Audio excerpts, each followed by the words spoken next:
कल्पना गर्नु, काठमाडौँको बीच भागमा एउटा लग्जरियस बिल्डिङ उभिएको छ जसको माथि ठूलो बोर्ड टाँसिएको छ द कम्पनी हेडक्वार्टर अर्थात गुण्डा नाइकेको अफिस। अनि त्यही अफिसमा बसेर उसले खुलेआम आफ्नो नेटवर्क चलाइरहेका छन्। के तपाईलाई लाग्छ यस्तो सम्भव होला? पक्कै पनि हुँदैन। त्यसैले त ती गुण्डाको नाइके कहिले दुबई त कहिले पाकिस्तानमा लुकेर आफ्नो नेटवर्क चलाउँछ। तर जापानमा एउटा यस्तो क्रिमिनल ग्याङ छ जसले अफिसियली रूपमा आफ्नो हेडक्वार्टर बनाएको छ र कानूनी रूपमा नै आफ्नो नेटवर्क सञ्चालन गरिरहेको छ। त्यो ग्याङको नाम हो yakuza.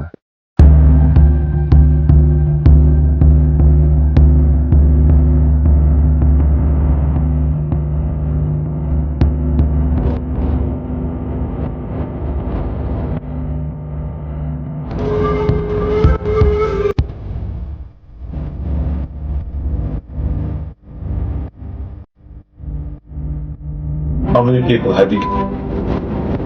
Don't ask. Stupid question.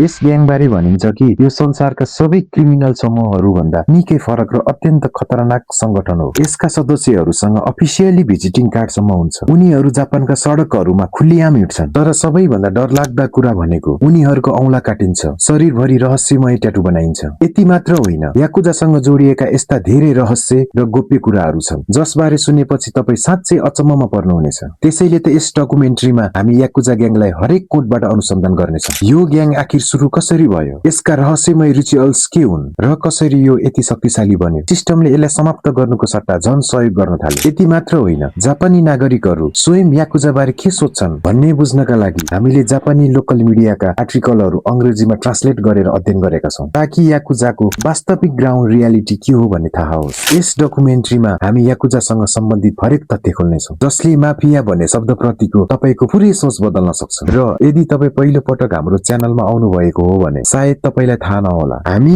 यस च्यानलमा यस्तै अनौठा र गहिरा विषयहरूलाई यस्तो शैलीमा प्रस्तुत गर्छौं जुन नेपालमा सायद अरु कसैले गरिरहेको छैन।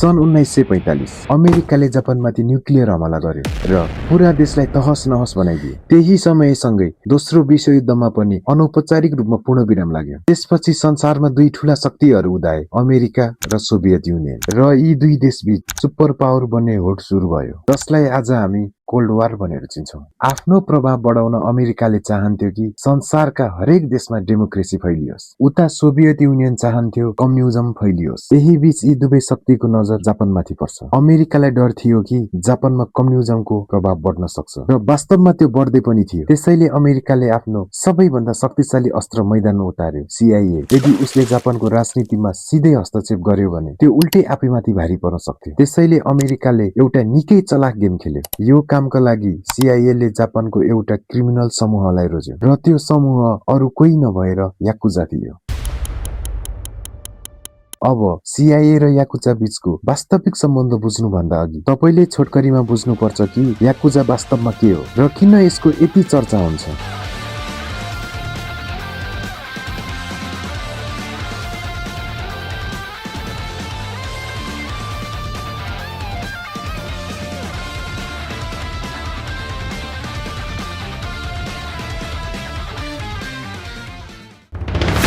सन् 1600 तिरको जापान, जसलाई एदो पिरियड भनिन्छ, त्यो समयमा जापानिज समाज अत्यन्तै कडाइका साथ वर्गीकृत थियो। जसरी नेपालमा जातपात छ, ब्राह्मण, क्षेत्री, वैष्णव र शूद्र हो, ठीक त्यस्तै जापानमा पनि विभिन्न तहहरू थिए, सामुराई, किसान, कारीगर र व्यापारी। तर यी सबैभन्दा तल एउटा यस्तो वर्ग थियो जसलाई समाजले स्वीकार नै गर्दैनथ्यो। उनीहरूको कुनै आधिकारिक नाम समेत थिएन। उनीहरूलाई समाजबाट बहिष्कृत, अनावश्यक र तल्लो स्तरको मानिसको रूपमा व्यवहार गरिन्थ्यो। बाँच्नका लागि उनीहरूले आफ्नै नियम बनाउन थाले र त्यहीबाट एउटा इकोसिस्टमको विकास भयो। यसै इकोसिस्टमबाट दुई समूह जन्मिए, तोकिया र बाकुतो। तोकिया समूह मुख्यतः सडक व्यापारी थिए। उनीहरू मन्दिर वा मेला बाहिर साना पसल राख्थे, तर बिस्तारै उनीहरूको नियन्त्रण केही निश्चित क्षेत्रहरूमा बढ्न थाल्यो। त्यस क्षेत्रको अनौपचारिक अर्थतन्त्र पनि उनीहरूको हातमा जान थाल्यो। उता बाकुतो समूहले अवैध जुवा सञ्चालन गर्न थाले र यही दुई समूह पछि गएर याकुजा बने। अब प्रश्न उठ्छ, याकुजा भन्ने शब्द आखिर कहाँबाट आयो? यसको कहानी निकै रोचक छ। जापानमा हानाफुडा नामको एउटा कार्ड गेम खेलिन्थ्यो। त्यो खेलमा एउटा यस्तो कार्ड कम्बिनेसन थियो जसलाई सबैभन्दा बेकार र हार सुनिश्चित गर्ने कम्बिनेसन मानिन्थ्यो। त्यो थियो 8, 9, 3, जसलाई जोड्दा 20 हुन्थ्यो र जसको हातमा यो कम्बिनेसन पर्थ्यो उसलाई लगभग पक्का हार्ने मानिन्थ्यो। ध्यान दिनुहोस्, जापानी भाषामा 8 लाई हाची, 9 लाई क्यू र 3 लाई सान भनिन्छ। तर कार्ड गेमको भाषामा यी शब्दहरूलाई छोटाएर याकुजा भनिन्थ्यो र यी 3 शब्द मिलेर बन्छ याकुजा। अर्थात याकुजा कुनै र्यान्डम नाम थिएन। यो वास्तवमा समाजले ती बहिष्कृत मानिसहरूलाई दिएको एउटा लेबल थियो। तिमीहरू यो बेकार कार्ड कम्बिनेसन जस्तै काम नलाग्ने छौ। तर यहाँ एउटा ठूलो ट्विस्ट थियो। यो बाकुतो समूह जसले अवैध जुवा चलाउँथ्यो, उनीहरूको कारण गरिबी र लोअर क्लासका मानिसहरू सट्टेबाजीमा आफ्नो सबै पैसा हार्न थाले। उनीहरू ऋणमा डुब्न थाले र जब मानिसहरू आर्थिक रूपमा कमजोर बन्छ तब ऊ सरकारमाथि अझ बढी निर्भर हुन्छ। यानी सरकारका लागि पनि यो अवस्था कतै न कतै फाइदेजनक थियो, किनकि बाकुतो समूहले जति धेरै जुवा चलायो त्यति धेरै गरिबी जनता आर्थिक रूपमा नियन्त्रणमा बसिरहन्थे। त्यसैले बिस्तारै सरकारले पनि यी समूहहरूलाई समर्थन गर्न थाले र यहीबाट सुरु भयो याकुजालाई सिस्टमबाट नै सपोर्ट मिल्ने खेल।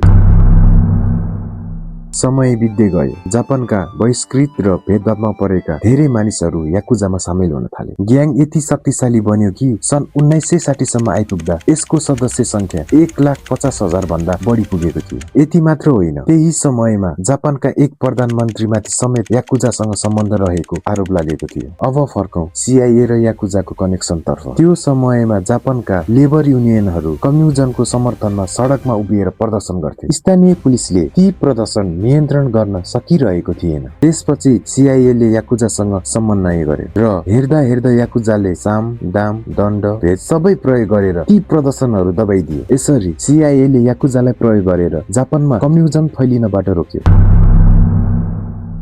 अब सुरु हुन्छ याकुजाको सबैभन्दा रोचक भाग। यो ग्याङ संसारका अरू माफिया जस्तो होइन, यो पूर्ण रूपमा फरक छ। याकुजा कुनै सामान्य क्रिमिनल समूह होइन, यो त कुनै मल्टिनेसनल कम्पनी जस्तै स्ट्रक्चर र अर्गनाइज तरिकाले सञ्चालन हुन्छ। यसका 9 वटा लेभल छन् र जब तपाई यी लेभलहरू बुझ्नुहुन्छ तब तपाई आफै सोच्न बाध्य हुनुहुन्छ, यी मानिसहरूले साच्चै क्रिमिनल ग्याङ चलाइरहेका हुन् कि कुनै ठूलो कम्पनी। लेभल 1। यस लेभलमा भएका मानिसहरू सिधै क्रिमिनल हुँदैनन्, उनीहरू टेस्टिङ फेसमा हुन्छन्। उनीहरूको काम बिहान 4 बजे उठ्ने, अफिस सफा गर्ने, टोयलेट सफा गर्ने, बोसको गाडी चम्किने गरी पुलिस गर्ने। त्यति मात्र होइन, सिनियर सदस्यहरूका साना ठूला सबै काम बिना प्रश्न पूरा गर्ने। तर यति धेरै गरेपछि पनि उनीहरूले न पैसा पाउँछन् न सम्मान, किनकि उनीहरूको इगो तोडिदै हुन्छ, उनीहरूलाई मानसिक रूपमा कमजोर बनाइदै हुन्छ। उनीहरूलाई जानाजानी यस्तो महसुस गराइन्छ कि तिमी भए पनि फरक पर्दैन, नभए पनि फरक पर्दैन, र जसले बिना गुनासो आफ्नै अपमान सहन्छ। जो सिस्टम विरुद्ध जाँदैन त्यही व्यक्ति अर्को स्टेजमा पुग्छ।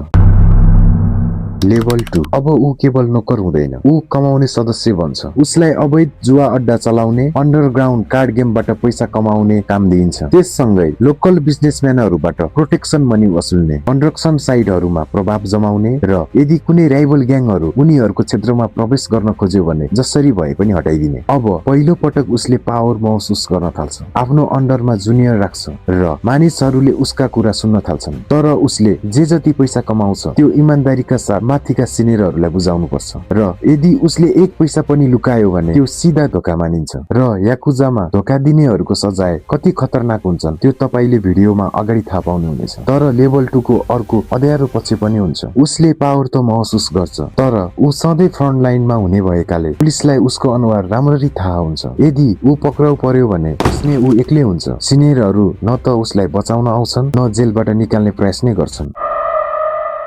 अब सुरु हुन्छ लेभल 3। यो लेभलसम्म पुग्न धेरै कुरा गुमाउनु पर्छ। यस स्टेजमा पुगेको व्यक्ति प्राय जेल गइसकेका हुन्छन्। पुलिसको भयानक टर्चर र इन्टेरोगेसन पछि पनि उसले याकुजाको एउटा पनि गोप्य कुरा खोलेको हुँदैन, यानी उसले आफ्नो वफादारी प्रमाणित गरिसकेका हुन्छन्। त्यसपछि उसलाई एउटा नयाँ उपाधि दिइन्छ, एङ्गर ब्रदर। अब उसको काम हुन्छ नयाँ सदस्यहरूलाई ट्रेन गर्नु, उनीहरूलाई याकुजाको नियम, अनुशासन र मानसिकता सिकाउनु, कसरी धम्कीबाट नडराउने, कसरी बिना धम्कीमा मानिसलाई नियन्त्रण गर्ने। त्यति मात्र होइन, उसलाई एउटा सानो टेरिटरी पनि दिइन्छ जहाँका सबै अपरेसन उसले नै ह्यान्डल गर्छ। तर अझै पनि ऊ केवल एउटा सोल्जर नै हुन्छ। जरुरत परे गोली चलाउनु पर्छ र यदि पक्राउ पर्यो भने सिनियरहरूले अझै पनि खासै वास्ता गर्दैनन्। लेभल 4 र यहीँबाट खेल बदलिन्छ। अब उसलाई सडकबाट उठाएर अफिसभित्र बसाइन्छ। उसको हातमा बन्दुक होइन, ल्यापटप दिइन्छ। अब उसले बुझ्न थाल्छ कि याकुजाको असली शक्ति सडकको हिंसामा होइन, फाइनान्सियल नेटवर्क र ठूलो कम्पनीमा लुकेको छ। यस लेभलमा पुगेपछि उसलाई trekking company, construction firm, waste management जस्ता बिजनेसहरूमा ह्यान्डओभर गरिन्छ। बाहिरबाट हेर्दा यी सबै कानुनी बिजनेस जस्तै देखिन्छ, तर भित्रभित्रै तिनै कम्पनीहरू मार्फत मनी लन्ड्रिङ भइरहेको हुन्छ। अब उसको काम हुन्छ लजिस्टिक म्यानेज गर्नु, सामानको मुभमेन्ट प्लान गर्नु र पुरा सिस्टम स्मुथली चलिरहोस् भन्ने सुनिश्चित गर्नु। लेभल 5 अब ऊ अझ भित्र छिर्छ। उसको मुख्य काम हुन्छ ड्यामेज कन्ट्रोल, वकिलहरूलाई म्यानेज गर्नु, पुलिससँग कनेक्सन बढाउनु, गिरफ्तार भएका महत्त्वपूर्ण सदस्यहरूलाई छुट्याउनु र सबैभन्दा महत्त्वपूर्ण कुरा याकुजा विरुद्धका सबै प्रमाण मेटाइदिनु, सेन्सिटिभ डकुमेन्ट नष्ट गर्नु, डिजिटल ट्रेसेस हटाइदिनु र कुनै पनि ठोस प्रमाण बाँकी नरहोस् भन्ने सुनिश्चित गर्नु। लेभल 6 अब उसको पावर एकदम बढिसकेको हुन्छ। अब ऊ एउटा सहर होइन, पुरा क्षेत्र नै नियन्त्रण गर्छ। उसको अन्डरमा धेरै कुराहरू हुन्छन् जसले पैसा कमाएर माथि पठाउँछन्। अब उसको फोकस सिधा हिंसामा होइन, इकोनोमिक वारफेयरमा हुन्छ। उनीहरू राइभल ग्याङको क्षेत्रमा बिजनेसम्यान पठाउँछन्, प्रोपर्टी किन्ने अफर दिन्छन् र विभिन्न तरिकाले उनीहरूको क्याश फ्लो तोडिदिन्छन्। एकपटक राइभल आर्थिक रूपमा कमजोर भएपछि उनीहरूलाई दुई विकल्प दिइन्छ, या त याकुजासँग मिलेर काम गर वा यो क्षेत्र छोडेर गायब हौ, र धेरै जसोले पहिलो विकल्प नै रोज्छन्।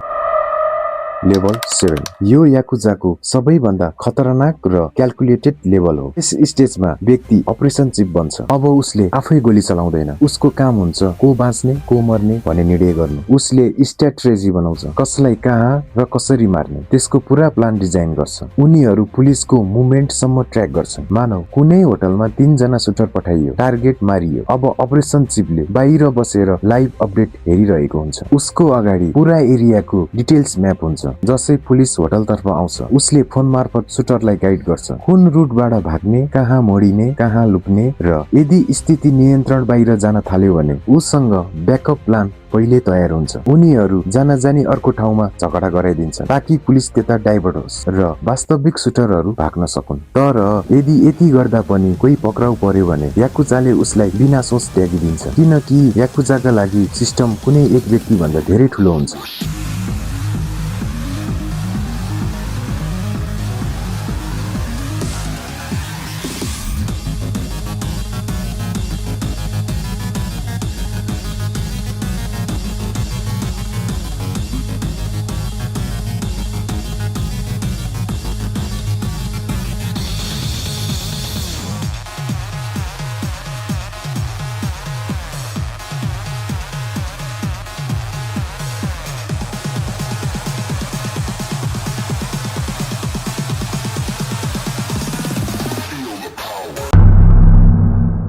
लेभल 8 यस लेभलमा पुगेपछि उसलाई नयाँ टाइटल दिइन्छ, अन्डरबोस।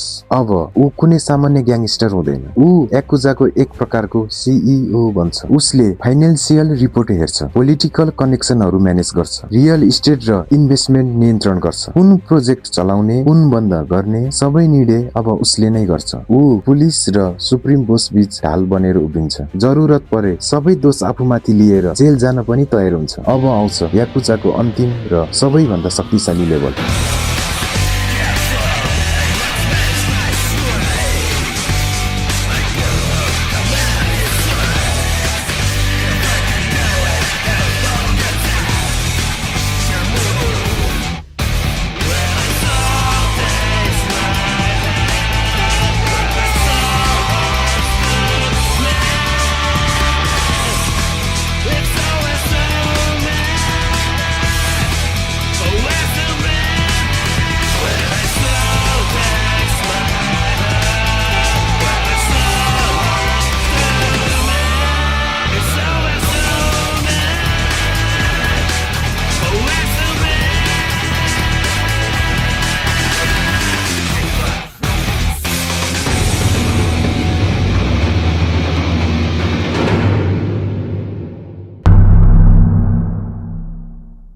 लेभल 9। यस स्टेजमा व्यक्ति सुप्रिम बोस बन्छ। अब उसँग शक्ति छ, पैसा छ, कन्ट्रोल छ। उसको एउटा इशारामा मानिसहरू गायब हुन सक्छन्। अन्य ग्याङका लिडरहरूसँग डिल गर्छ र अब उसको मुख्य काम केवल अप्रुभल दिनु हुन्छ। तर बाहिरबाट यो पोजिसन जति सरल देखिन्छ, भित्रबाट त्यो त्यति नै डरलाग्दो हुन्छ, किनकि यहाँ पुगेपछि उसको स्वतन्त्रता समाप्त हुन्छ। ऊ सामान्य मानिस जस्तो जीवन बाँच्न सक्दैन। ऊ सधैँ डरमा बाँच्छ, कहिले कताबाट को आएर मारिदेला। त्यसैले ऊ सधैँ अलर्ट मोडमा हुन्छ। उसँग पैसा हुन्छ, पावर हुन्छ, तर ऊ भित्रबाट पूर्ण रूपमा एक्लो हुन्छ। अन्ततः ऊ यस्तो पिंजडामा बाँच्छ जुन उसैले आफै बनाएको हुन्छ र अब चाहेर पनि त्यो पिंजडाबाट बाहिर निस्कन सक्दैन। यही अर्गनाइज स्ट्रक्चरले याकुजालाई संसारका सबै ग्याङ भन्दा फरक बनाउँछ।